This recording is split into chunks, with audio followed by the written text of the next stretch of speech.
Hi, and welcome to Ones and Tooze, FP's economics podcast. Every week we take a couple data points, use them to try to explain the world.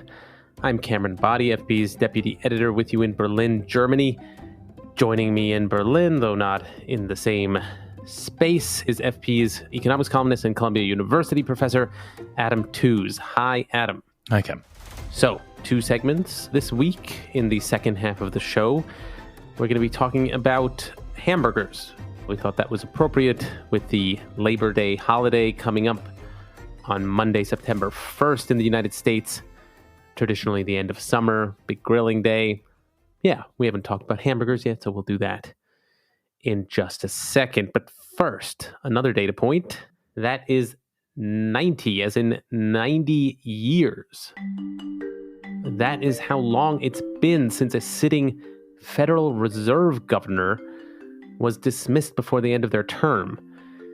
And that is exactly what just happened in the United States with the firing by U.S. President Donald Trump of Lisa Cook. Unprecedented move. President Trump announced he is firing Fed Governor Lisa Cook over allegations of mortgage fraud. This is the first time a president has mortgage fraud allegations. And just last week, Cook, who was appointed by Biden, said she had no intention of stepping down. Many both inside and outside of the Fed have viewed the attack on Cook as political, part of an effort to force the Fed to reduce rates. But also many wonder if the charges of mortgage fraud have substance that should force a resignation. This is almost unprecedented in American central banking. The idea is governors are appointed for 14 years, specifically to insulate them from political pressure.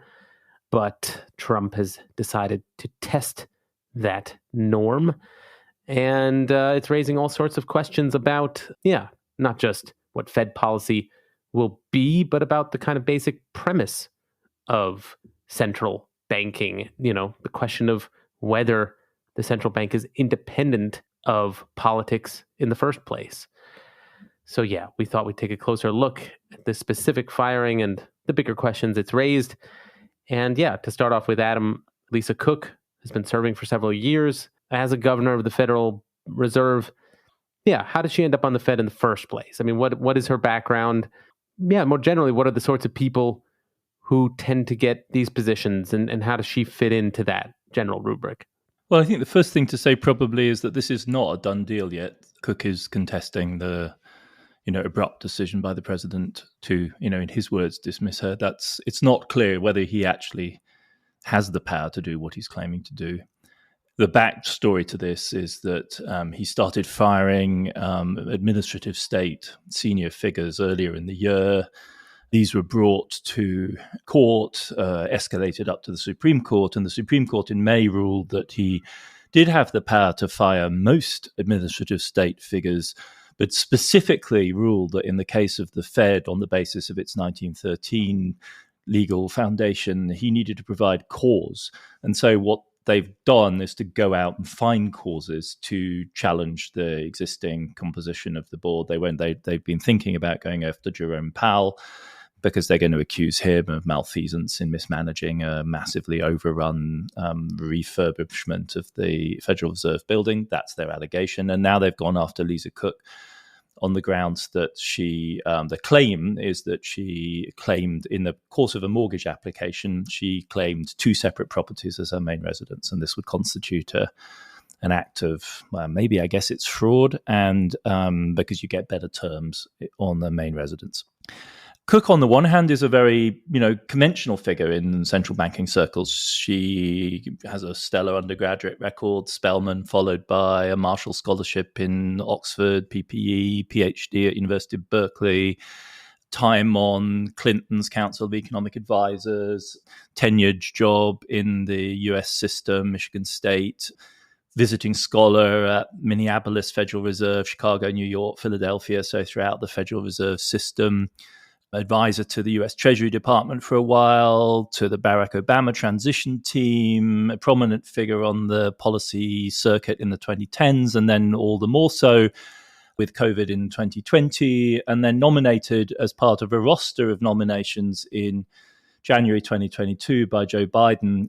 And the aim of the game at that point was to bring a wider array of diversity and expertise about inequality in labor markets to the Federal Reserve Board, which has been an agenda, it has to be said, of Jerome Powell, who has recognized the significance of using minorities' experience in the labor market as a gauge for the genuine hotness of the American labor market. Black men are the last in and the first out of the American employment system. And so if you want to track how hot the labor market is running, it's actually quite apart from the questions of social equity and fairness. It's also a very good indicator of macroeconomic conditions. And it won't have escaped people's notice that Lisa Cook is extremely exceptional, at least in one respect, in that she's the first black woman ever to have served as a governor of the Federal Reserve. And it's worth just gauging how spectacularly unusual she is in this respect. So the numbers are that there are 57,000 odd PhD degrees awarded every year in the United States. Of those, 2,600 go to African Americans who are US citizens. Of those, 1,700 are women, and 4 black women obtained PhDs in economics in 2022. And so she represents a substantial slice of the American population, 5 to 6% of the American population, and a group massively underrepresented within the centers of economic expertise. She's not only qualified in her own personal role, but as it were, also as a representative of that group, a key addition to the Fed's breadth of vision with regard to America's economic development. She has published extensively on what's called the structural economics approach to racial inequality in the United States, working with people like Logan.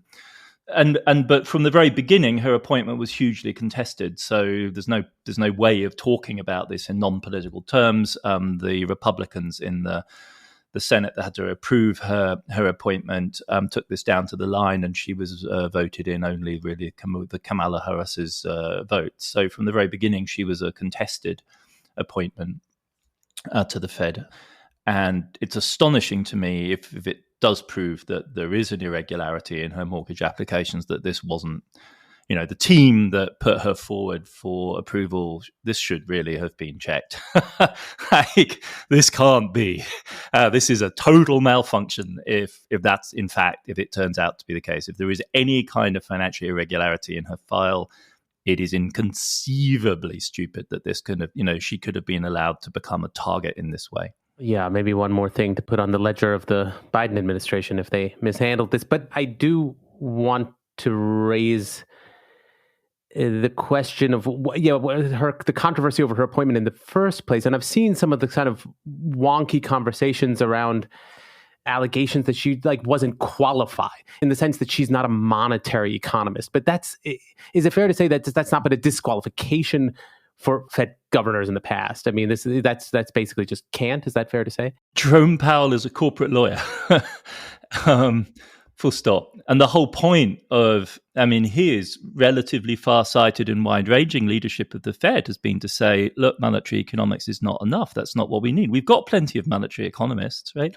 We actually need people that understand the functioning of the American economy in the broader sense. The Fed has a dual mandate. It's not just price stability, but also maximum employment.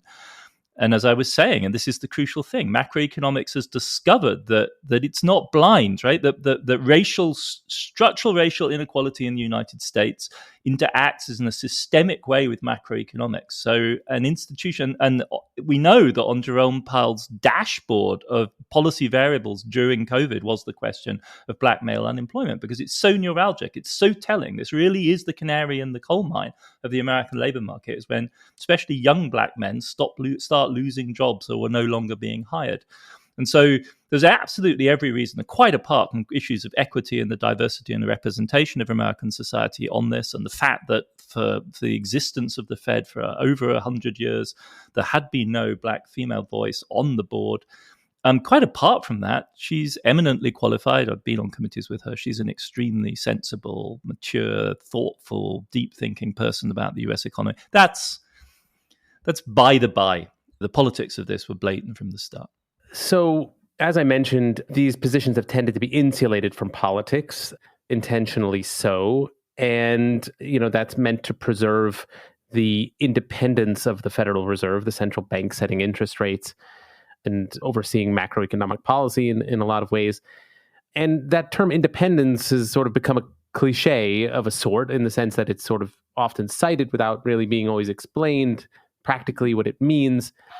And, when you start scratching the surface, I was wondering if you could explain how the Federal Reserve's independence expresses itself in practice. I mean, it seems like when you start scratching that surface, you get to references about the Fed's credibility, and that's being related to its independence. And then that credibility somehow translates into real-world economic effects via expectations, which is another term gets thrown around in this context. So what is the way that the Fed's independence translates into its practical real-world work? Yeah, I mean, it all sounds terribly intangible and sort of weird and incongruous that you should be talking about credibility and expectations in the context of monetary policy and interest rates and, what we might think of as hard power. But in fact, it's crucially important. It's quite difficult to measure, and that's really in many ways the big problem with this as an issue. But in everyday life, we all completely understand what this is about. This is about the question of whether or not you have to continuously demonstrate and prove by some rather blunt force means the fact that you are serious in your commitment or promise to some future course of action. And basically, the basic issue here is timing consistency. We might all agree that in the long run, we'd be better off doing X, Y, or Z. But the question is, do you have what it takes, the courage, the fortitude, the consistency, the credibility to carry through in the short run on what in the long run is clearly necessary? And then if you don't, then you're going to have to do things in the short run to prove to people that you are really committed to that long run policy. And those are going to be expensive. And so the price of lacking credibility is the violence of the things you have to do in the short run for the sake of demonstrating to people that you're serious. So everyone can, from parenting context, everyone growing up knows exactly what this is about. Do you believe your parents' threats or sanctions mechanisms, or do you test them to the point where they actually have to sanction you, right? And then everything goes to shit, right? Whereas what you really want is a system of established authority and credibility, where really all your parent has to do is like twitch their eyebrow, and everyone understands where we're going, and it really actually truly is bedtime, and it really isn't, there's nothing to be gained and no mileage in causing a fuss about it, and we'll all be better off, and you'll sleep better, and we'll have a far better morning, and you get to watch the film then, right? That's essentially the kind of problem we're dealing with. In monetary policy, it's all about the fact that to control inflation, you need to manipulate interest rates, and you need to raise them to slow the economy down. But do we believe that politicians with an eye to the next election cycle would be willing to take the short-run price of the long-run benefit of lowering inflation? Or would they rather just juice the economy in the short run to benefit themselves, say in the midterms in 2026, with a bunch of low interest rates, even though we know that in 2027, the American voters are going to hate having higher inflation? And so to ensure that the right decision is taken in 2025 with regard to outcomes in 2027, with the election in 2026 in between, the idea is it's better that the people making the interest rate decision in 2025 don't have the election in 26 on their mind, so they can stay focused on 27, which is why, where we're looking in the markets for the reaction here is not even in the short-term debt, it's in like long-term bonds, because what we're really asking is, does American politics any longer have the patience, the self-restraint, the elite consensus, you could say, that it's worth paying and agreeing to collectively pay a price in the short run for the long-run benefit of price stability on a credible basis? Or are we going to have to go on the roller coaster? And the roller coaster historically is the 70s. This is what everyone is going to be thinking about. And the Volcker shock of 1979, when after a decade of really high and accelerating and unstable inflation, the Fed demonstrated that it was credibly committed to price stabilization and the strength of the dollar. And to do so, stuck interest rates up into the teens, massacred American manufacturing, and demonstrated and earned credibility. And that's what's on the line. Yeah, it's worth emphasizing here that Trump has made it clear what his interest is in all of this. He wants lower interest rates. He precisely wants to juice the economy in the way that you're describing. And as you're also suggesting, this is, generally not something without precedent. There are other instances of, political figures trying to put pressure on central banks and on the Fed in particular. And I'm curious if you could explain those effects, how those have played out. And I was doing some research and trying to find what evidence there is out there. Came across a paper by Thomas Drexel, who I should say hi to because I know he's a listener of the show. Actually, I should first of all say he's a professor at University of Maryland, also happens to be cousin of my wife. So hi, Tommy. But he did write a paper addressing this specific question. And I'm curious if you could unpack what exactly he found in his research and how that translates to the current case, what we should be expecting to happen now. Yeah, hi Tommy, if I may. Hi Professor Drexel. I love the paper. It's really a great combination of history and economics and econometrics. Basically what he does is to go through the diaries of the presidents since FDR, match them with the diaries of the Federal Reserve chairs, and establish just how many times they spoke with each other and for how long they spoke with each other. And if you do this exercise, you see that there's this huge spike in interaction between America's most senior politicians and most senior monetary policy decision makers from the late 60s through to the Carter administration, when it suddenly collapses. But in that phase, there is really astonishingly regular interaction. I think Nixon in a bad year would speak to his Federal Reserve chair more than once a month and at great length. He was clearly belaboring him. We know from the White House tapes how aggressive those conversations were. And the consequences for, as the paper shows with elaborate and sophisticated econometrics, the consequences of the price level were real. So the more the presidents bend the ear of Federal Reserve chairs, the higher the American price level. So, and the whole thing is hugely skewed, I think, by the fact that there is just this massive concentration of pressure in the late 60s and 70s, which is also a period of really rapid inflation. And no doubt there's cause and effect here, that disentangling is, this is the art of econometrics, but it's a very powerful effect.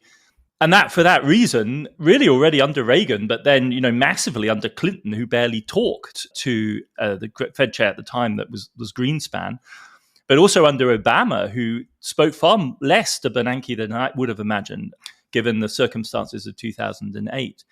There's been really a very considerable distance between the White House and the Fed, which is surprising given how close they are in Washington. So there was really a kind of limit. It has to be said that the paper uses a very old-fashioned measure of influence. This is before the Twitter age, right? This is before presidents would wake up at 2 a.m. and say, I've got to have a go at my Fed chair, which is the current mode of interaction. So it doesn't capture that kind of bullying. It's an inside power kind of measure. And as you were saying, Cam, in our exchanges, it's pretty clear that Trump is, this is next level stuff, what Trump is trying to do here. The aim of the game, I think it's fair to say, at least on Trump's behalf, is pretty straightforward. He just wants lower interest rates. And I think if Powell had a track record of giving him that swiftly, going back to his first term in office, this might not be happening, because I don't really think that Trump is himself, at least after the constitutional shift, which is implied here. But his ambitions may have expanded. It's hard to read his mind. And certainly the ambitions of his team have, such that really what they're about here is a massive extension of presidential prerogative and massive extension of presidential power, to a really ridiculous. I mean, many people will have seen the long recording of the recent cabinet meeting, which really does go down as a low point in American political culture. Anyway, so there's a different dimension to this, in that the GOP is involved in an outright and completely blatant, they discuss it explicitly, essentially Fed stacking effort. And they're trying to do it both directly at the national level and then perhaps even more dramatically at the regional level. People thought the move against Cook was motivated by needing to get a majority in the Washington Fed so as to then influence the regional Fed appointment process. But apparently they're going after the regional Feds directly at the same time. So it's an effort to really assert comprehensive partisan control over the apparatus of money creation and financial regulation. It's quite something. Yeah. There are these two sort of things going on at the same time, sort of specific interest rate decision making that Trump wants to control, but more general kind of partisan control going forward seems to be also part of what's going on. And as you're also saying, has been signaled pretty clearly for a while that that's what's going on, which I guess raises the question about this entire discourse around independence, because, it dawned on me that, the central bankers had their big annual meeting, the world central bankers, as we've discussed before in earlier years on this podcast, the meeting at Jackson Hole, Wyoming, where, to the extent that central bankers are celebrities, they all gather together and sort of perform in front of the press and have these academic meetings as well on the side. And it struck me that no one discussed the fact that independence of the Fed was seemingly at stake. I mean, even though this was very clearly coming in some form or another. And so this sort of silence of central bankers around this kind of foundational question of what they're up to and what's potentially at stake in terms of what they're facing. Yeah, I mean, is the Fed just not equipped to kind of address this question of independence? I mean, has the kind of fiction of independence gone so far that the Fed doesn't even know that it's playing a role in this way? I mean, I think it's in some sense it's just so painfully embarrassing to be even facing this question that the undisputed leader of global central banking should be faced with such a existential challenge. And it's an existential challenge because what you call the fiction of independence really has acquired a huge global meaning. And, arguably it's never been a great fit for the Fed, which has always been, of the big central banks, a relatively political central bank. And because it's the center, is not, as it were, the strictly rule-following paradigm model. The ECB is much closer to being that, for better, but also very much for the worse. The ECB is an independent central bank to a fault. And I think part of the reason why they were so tongue-tied at Jackson Hole is that this really goes to quite fundamental differences between the central banks, which were papered over in the period in which everyone just simply agreed that they were all independent, and that was very much for the best.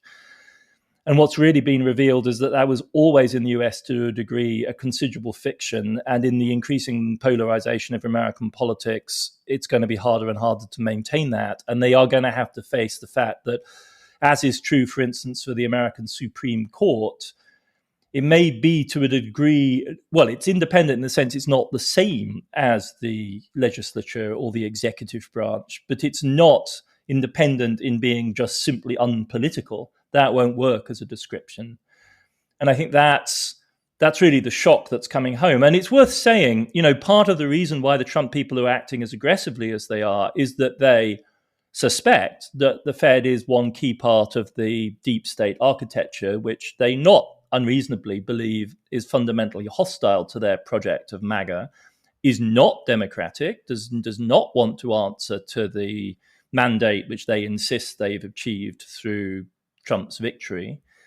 And last time around, there were very senior Fed people more or less openly saying, in some cases, in fact, explicitly saying, that if Trump is a source of instability for the American and world economy, and their goal as central bankers is the maintenance of stability, then really their job is to ensure that Trump's chances of re-election are minimized. And with regard to left-wing politicians, this is just completely normal, right? This is exactly what the ECB did to the left-wing government in Greece in 2015. You go back through history, this has been the case again and again and again. It's what the French call the mur d'argent, so the wall of gold that stands between an elected left-wing government and actual power. And the Trump people fear that there's something similar going on in the US, and that's another reason for their aggression, right? They are really worried that the Fed might not come to their rescue if America actually suffers a recession next year. And it's an open secret that the Democrats are hoping for a recession to hand them a midterm election victory, as in 2018. There was no recession then, but they got the midterm victory, and that's what they're hoping for, because that's the one thing they think might break Trump's momentum. And the Trump people want to ensure that the Fed is in their hands. So that's the grand strategy behind the, control of interest rates. It's not just a general issue or a kind of, maniacal desire for control. It's a specific fear that this body of more liberal centrist folks will not see it as it's in its own institutional best interests to, smooth the path for total Republican hegemony in the United States. And so that's the struggle that's going on, and no one wants to say any of this out loud. And it's deeply embarrassing. It would be fascinating to know what was spoken behind the scenes at Jackson Hole, but I mean, one shouldn't also underestimate just how wonky and kind of hopelessly unpolitical some of these actors actually are. So, who knows? But I think it's very obvious why no one wanted to articulate this too publicly. Yeah, there is something sad about it. There's something pathetic, to use that in a kind of neutral sense, in inability to kind of stand up for oneself in that kind of forum, I think. But well, I mean, welcome to democratic politics in the United States. Yeah, fair enough. But if this fiction of independence has been exposed and it's no longer plausible to maintain, then I guess I wonder what comes in its place. I mean, what would it mean to be sort of forthrightly political in terms of central banking? I mean, what is an alternative to independence that you would have in mind? I mean, what could a democratized Fed look like? Is it possible then to imagine governors like Lisa Cook getting elected by the public in some kind of organized election? Or, should monetary policy, this pretty sort of arcane technical field, be just a more constant presence in our political discourse? Is that plausible in your mind? Yeah, I mean, I've long argued that we need to acknowledge the politics of central banking. It is maybe arcane, as you say, but it's actually intrudes into everyone's lives all the time, from credit cards to mortgages to all forms of credit. It's there whether you like it or not, and whether you choose to recognize it or not. And there have been periods, notably in American history, in which the politics of money have been far more intelligent, far more articulate, far more central, far more salient than they have been recently. And I do take this to be a kind of vicious circle whereby from the 70s onwards, there was a push to make central banks independent and to remove monetary policy from, quite literally insulate it from democracy. They said as much. That's exactly what they set out to do. And as a result, kind of democracy has become a bit lobotomized, if you like, when it comes to economic policy, because it can't actually think or talk about the things that matter most. And monetary policy is the single most effective, I think, instrument, at least of fine-tuning and immediate intervention. It's the most fast and direct acting. Fiscal policy can be very powerful, but it's slow by comparison. And industrial policy, even more haphazard and slow. So, yes, how to do it is the question. And there was always a risk. In other words, if you are going to politicize and democratize, you really need to make sure you're going to win. And what we're seeing is the consequence of the Democrats being very bad at politics, very bad at democratic politics, and losing. What I think the Republican move now has done is, one lot of folks are going to, on the progressive side, say we need to dig in and defend independent central banking, which I think would be the wrong way to go. We had Paul Krugman on his blog newsletter the other day citing Spartacus, in defense of Lisa Cook, which I think is a bit rich. My preference would be to go towards a more overt embrace of, exactly as you say, both an institutional set of changes that would put questions like the priorities of central banking, the mandate, issues like minority unemployment, explicitly up for debate and discussion. In what forum would have to be decided? It could be in Congress. It could be much more. It could be a dynamization and opening up of what is already an oversight capacity on the part of Congress, which is currently very ritualistic and not really taken terribly seriously, and could be turned into a real forum. One would have to talk about how governors are appointed at the central level. It's one thing. At the regional level in the US, it's just a flat out scandal. Like, the leadership of regional central banks in the US is decided by unelected committees of business and banking interests in those regions. It's the most extraordinary elite cabal, and it should be unacceptable in that form. And I think that periodic review is really the key. I'm kind of influenced here by a political theorist called Leah Downey, who's written a book which has the great subtitle, talking about central banking as though we took democracy seriously. And that, I think, really is the challenge of the current moment. So I think periodic review, intensified review, and expansion of the range of things that can be discussed, and exactly as you pointed towards, the deliberate effort, notably on the part of progressives who must have an existential interest in this, to cultivate a serious politics of central banking. I mean, if you read William Jennings Bryan's speech to the Democratic Party convention in 1896, at a time where, universal literacy could not be assumed, let alone like fluency in English on the part of a truly polyglot migrant nation. I mean, even it's enough to reduce you to tears. The sophistication of that speech, the range of historical reference, the assumption on his part about what his audience could be assumed to be able to think through in terms of politics, history, and monetary economics is just dazzling by comparison with anyone in recent decades. It's really profound, a profound marker of the decline of American political culture. So it's a big ask, but it doesn't seem to me that we're really left with much alternative at this point. Yeah, it is certainly food for thought to imagine the range of political ideas that could be put forward in democratizing monetary policy in that way. Of course, that would extend in both directions, I imagine, and may result in some outcomes that one wouldn't prefer. But I could see, and I guess it's important to say, it would all be under it would be under the constraint of having to be capitalist. I guess that is a kind of also part and parcel of being a central bank. Well, that's the question, right? And this is one of the things that Trump and co are testing, because the Democrats always used to scare themselves with the great treasury market under the bed that was going to pop out as the boogeyman and terrify everyone if you ever in any way messed with the independence of the central bank. Oh my God, the treasury market would go crazy. And look what's happened. Zip, nada, crickets, nothing all week long. It's absolutely extraordinary. So the idea that, and people say Besant's doing a far better job. I mean, the guy looks like a dolt, but apparently he's actually quite capable of. He has a deep insider's understanding of how treasury markets work, or at least people on his team do. So they're really, really managing the flow of purchasing and liquidity in the treasury market, and that's what's holding the show on the road. But if they've got that kind of nous and capacity, why on earth was it not possible to mobilize that around a more progressive politics that was willing to touch this taboo issue, a taboo issue that was, to go to your point, always anchored in the assumption that the treasury market is the big beast you cannot possibly pick any kind of fight with or risk in any way destabilizing. And look what the Trump people are doing. The very least you've got to say about them is A, they've got vision of some kind, and B, they're willing to take risks. Yeah. The idea of progressive Trumpism, I guess, becomes the challenge. Oh God, does it really have to be? No, just progressive. Good. Anyway, whatever. Well, in form, not in content, but I don't know. In some broad sense. But anyway, we should take a break here because we have to come back to talk about hamburgers. So stick around.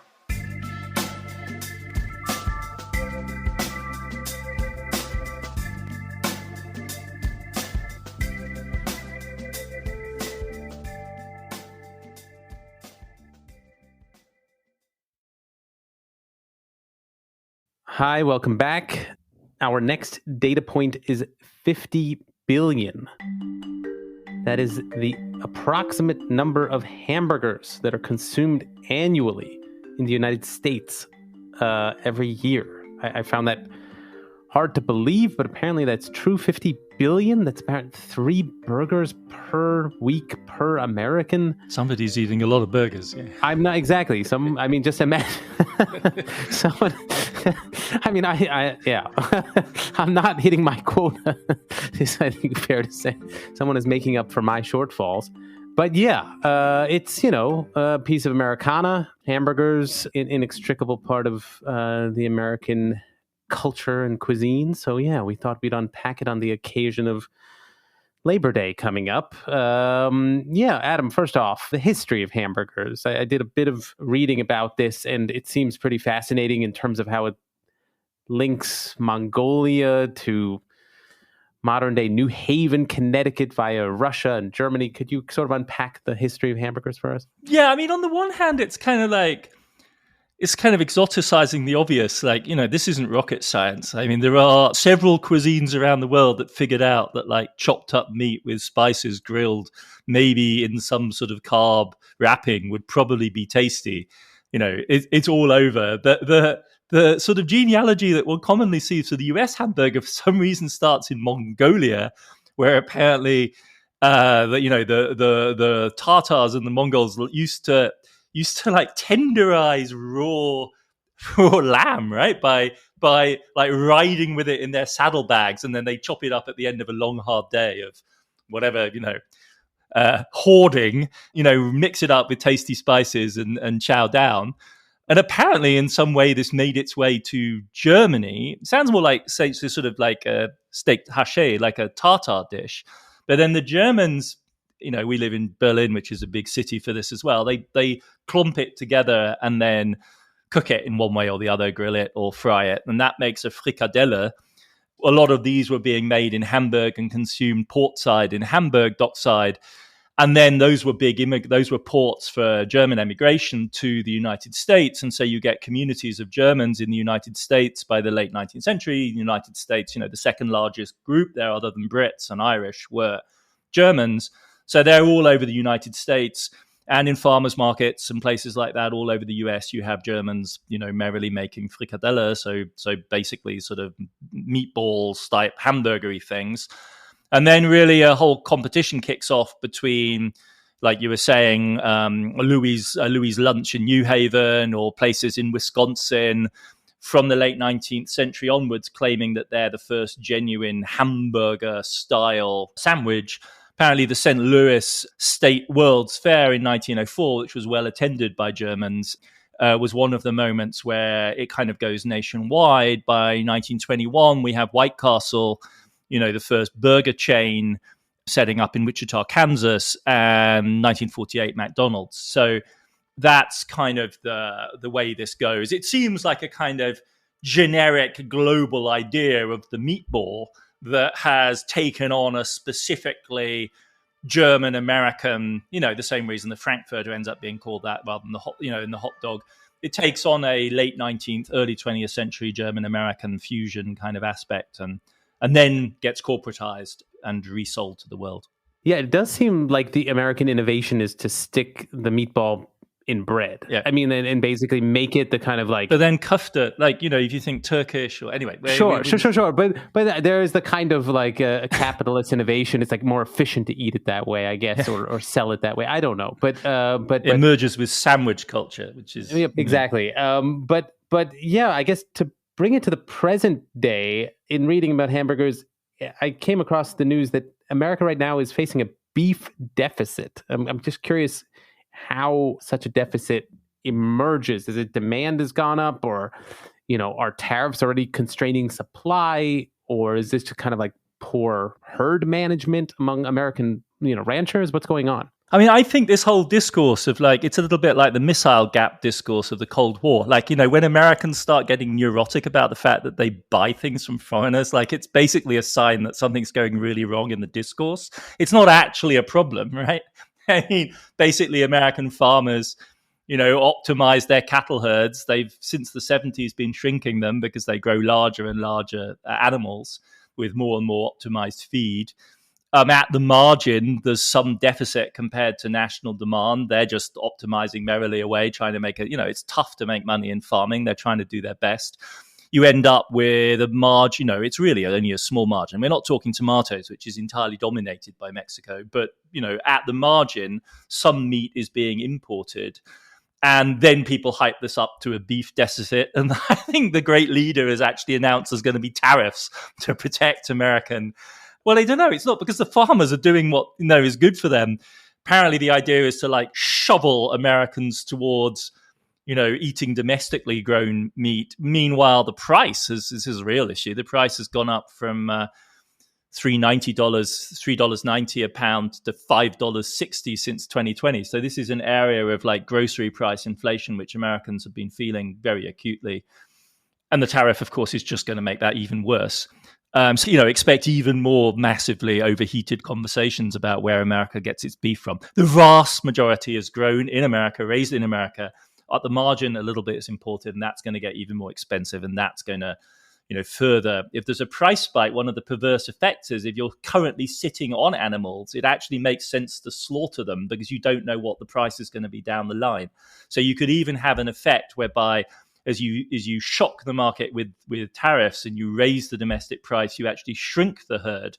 And then, of course, it takes a considerable amount of time to grow that back. So then you build in more. Anyway, it's has all of the makings of another one of America's messes. Yeah, this in reading about this, I also came across the Economist's Big Mac Index, and basically using the price of hamburgers as a way of comparing currencies around the world. Is this a sensible kind of index in this way, one that can actually be taken seriously? I mean, I know from long teaching experience that it really works as a way of getting people to think about the basic economist's notion of purchasing power parity, right? The idea is that prices in countries and exchange rates should be for the same thing broadly in line with each other, because otherwise, and this is where it gets really silly, if for the existing exchange rate and price, burgers in JFK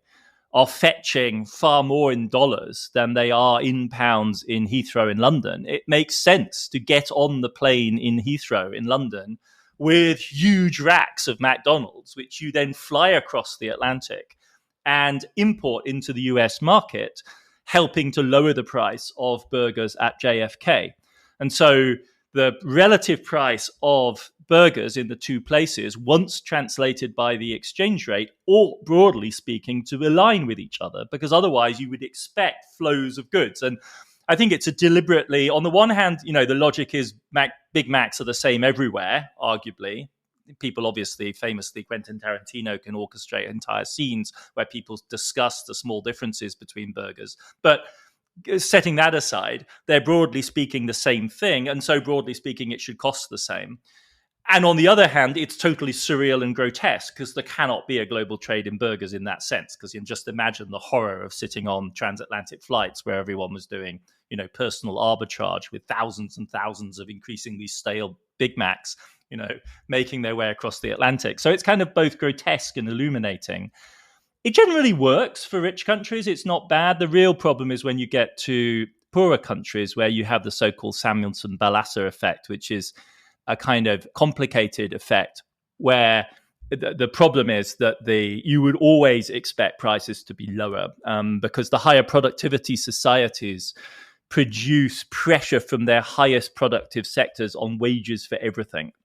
And so in general, the price of non-traded things like food is going to be lower in less productive societies. And since Big Macs are actually non-traded, you wouldn't expect their prices to really neatly align. You'd expect them to be systematically lower in poorer countries because people who, if you're going to sell any of these to locals, they simply can't afford the global price because they're not at the airport, because they don't fly. So they never get to compare what the price of the burger in Beijing airport and JFK is. It's only the Chinese elite that actually ever get to make that comparison. Whereas if you want to sell a burger to anyone regular on the street in Beijing, you've got to price it at Beijing wage levels, which are not those of Manhattan. So at that level, it's a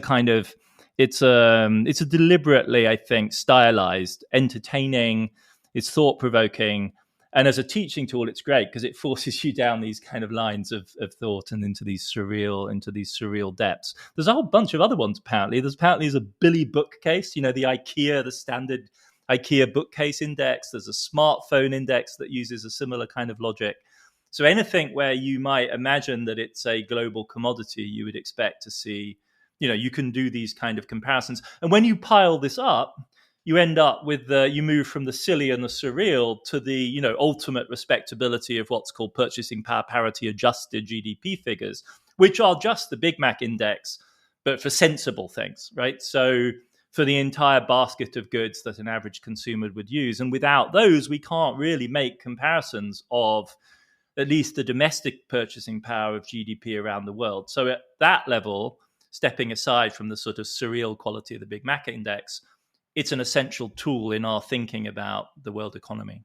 So what makes that Big Mac index even possible is, the kind of universal presence of McDonald's everywhere in the world. And yeah, clearly McDonald's and its selling of burgers is a kind of industrial behemoth internationally. And I'm curious about the process then by which McDonald's hamburgers are made. I mean, could it be accurately described as an industrial process of its own? Oh, well, clearly at every stage, I mean, they make so many. The vast majority of their restaurant franchises are supplied with frozen patties, which come from large-scale production lines, which are franchised out to, really high-tech, large-scale producers, like the Tysons or whatever of this world. So McDonald's is tied into a food chain of slaughtering and food production. Cargill is another key partner for them. And this takes you from live animals to, to slaughtered animals to meat that can be then turned into patties. I think the big news for those of us of a certain generation who were raising, kids a while back, is that pink slime is no longer a major ingredient in the McDonald's production process.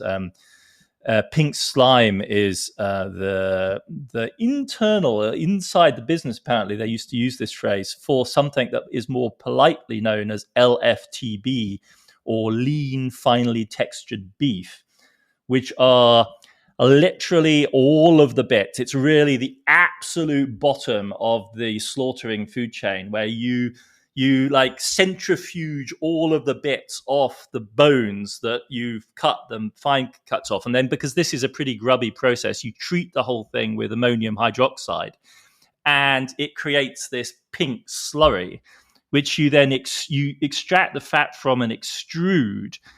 Until the scandal of this broke in the 2010s, apparently it was regularly included in burgers in the McDonald's chains, but they now insist they've removed it. In jurisdictions like the EU, it's illegal for that sort of meat to be included. Apparently in the US, there's been rebadging, and it's now back in the food chain because it's now actually just counted as lead ground beef. Apparently this was some kind of regulatory change, maybe under the first Trump administration. Now I'm come to think of it, I think 2018 was the moment. So we probably are in the US again enjoying the finer LFTB, the finer points. It's no longer called that. I think it's just called lean ground beef. But I may be doing an injustice to the burger trade here. This is obviously deep in the weeds. But the true, the era of real furore around pink slime is over. I think almost all of the brands have recognized that level of industrialization was not good for them business-wise. Just in terms of reputation, credibility. If it was a matter of cost saving, it was fractional. I'm trying to imagine a Tarantino dialogue about pink slime. I don't know what they call. Well, it's Jamie Oliver. I don't know whether you know the famous British celebrity chef, but he did a series in which he campaigned for healthier school meals in the UK, and that I remember the shock. I remember the shock impact of watching his shows about the country. I mean, actually, it was chicken nuggets is the one that I will never forget. Yes. I have heard about it in the chicken nugget context. Yeah, our editor-in-chief was worried about this segment, that it may turn him off to burgers going forward. This may have been what he was talking about. But I guess maybe to end off this conversation, maybe we can look at the other end of the burger spectrum. High-end burgers are also an enormous business, but they're one that, from what I can tell, doesn't make much money for restaurants. They are kind of ubiquitous on restaurant menus anywhere you go in America. But even at various price points, they're not really lucrative or profitable. So, what's going on here? Why do restaurants feel this obligation to include burgers, and what is the kind of economics underlying that? I mean, I think there are two logics which operate up and down the food chain, which is they're loss leaders. So along with the burger, you sell a bunch of other stuffs on which you actually have high margins, like Coke. So, the inside secret of the McDonald's business is basically it's a Coke stand and a stand for fries on which they have really high margins. And the burgers are really there to pull you in to buy the other stuff on which they make the profit. And I think that applies across the food chain. So, folks in fancy restaurants are going to buy the burger, but then they're also going to buy a cocktail or a massively overpriced beer. And that's where the profit's going to be made. And the other logic is the bundle. Right. So, and this operates again up and down the food chain, where anyone who watches American TV will know that you're constantly being tempted to buy family meals where you pay a certain price. And it's a lot like the packaged holiday. It's very difficult then to assess where the profit margin is, what you're exactly paying for. The whole thing feels lavish and everyone's getting more food than they need. And so you feel good and you stop calculating precisely what it was you needed and why you wanted to pay for it. And that's another effect. And in terms of fancy restaurants, it's meaning that, you can have shall we say, less high-end customers as part of a group, children, for instance, and the parents will come and order the filet mignon and the $300 bottle of wine, and the kids have the burger. And so, you're making your profit that way. So I think it's those two things is for each individual consumer, you're selling, this is a loss leader. And the other thing you're really doing is offering packages. Yeah. And then, I mean, there are occasional examples of like conspicuous consumption where like sort of multiple $1,000 burgers with painted in gold leaf I saw in some of this research, which are just sort of absurd. But I guess maybe there's a market out there for that too. You can refer to our Torsten Veblen episode. But yeah, otherwise, I guess we should end this conversation here for now. To those celebrating Labor Day, enjoy trying to hit your quota of burgers, 3 per week, I guess it is, per American. But yeah, otherwise, we'll see you all next week. Ones and Tooze is written and edited by Adam and me and produced by Claudia Tatey. The show is made possible through the support of foreign policy readers and Ones and Tooze listeners.